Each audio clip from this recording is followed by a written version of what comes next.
What is up, YouTube? My name is Trinity and welcome to my channel, or welcome back if you have been here before. I know it has been a minute since I uploaded a video, but I have very good reason for that. First, I just finished my first year of college, so of course finals week came up and I was very busy studying for that. And then I also went back to my seasonal job and I got hired for another job, so I have been very busy with those three things. Today is what I hope will be the first part of a series or a theme on my channel. Earlier in my channel, I mentioned how I kind of want to do something similar to what Loie Lane does, how she covers creepy paranormal stuff. Initially in creating my channel, I wasn't as confident making that stuff because I want my content when I'm doing this stuff to be good. And as I know I'm not a great creator at the moment, I feel like I've come a long way from when I created my channel. So I just wanted a little more experience editing, actually uploading, planning my videos before I jumped into that. So today we'll be talking about 3 urban legends that are not commonly known. Although I don't know if the first one can be considered an urban legend just because it's apparently true. So in my junior year of high school, me, Kiowa, and our class went on a trip to Zoar Valley to go whitewater rafting. And on our way there, my teacher asked me to look up certain legends from that area. And one legend I found was of the clawfoot people / crab people of Zoar Valley. Again, I don't know if this can be considered an urban legend because it's apparently true, although I couldn't find any very credible sources talking about it. There are pictures. I'm not sure if those pictures have been repurposed for this legend.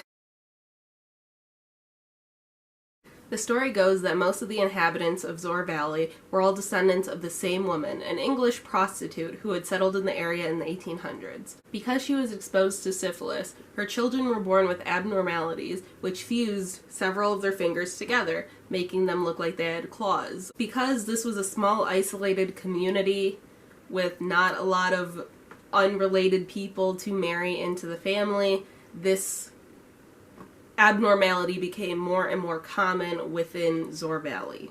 There is actually an account of one man who allegedly used an axe to try to chop off his own fingers because he was so tired of being looked at so strange by other people in the area who were not a part of this clan. There is also a story of a descendant who did not inherit the deformity and lived out a normal life and married a woman, but when their child was born, they had inherited the deformity, and because of this, his wife left him and the child. As the story goes, in the 1920s, all of the members of the family made a pact that they would no longer have children because they did not want this affliction to be passed on anymore, and they all kept to that promise, and the crab people of Zoar Valley died out.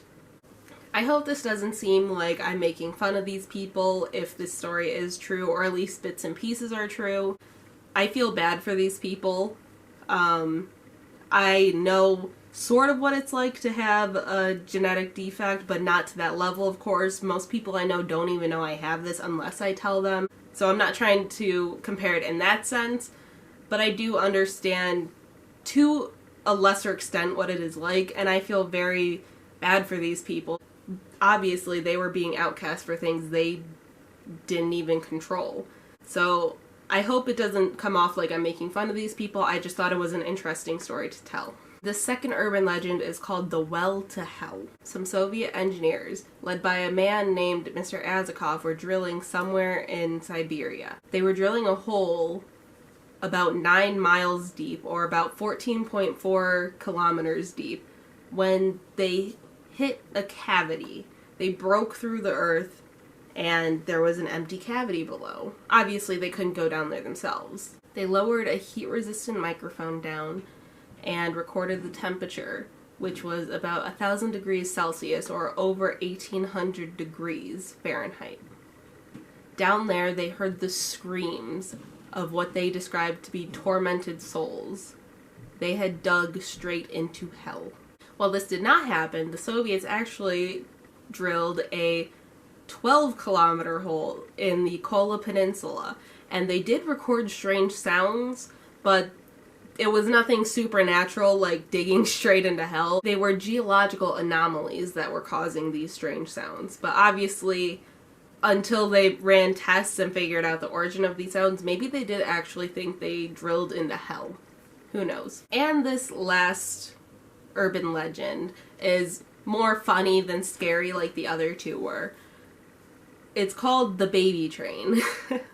Which, hi. Yeah? Hi.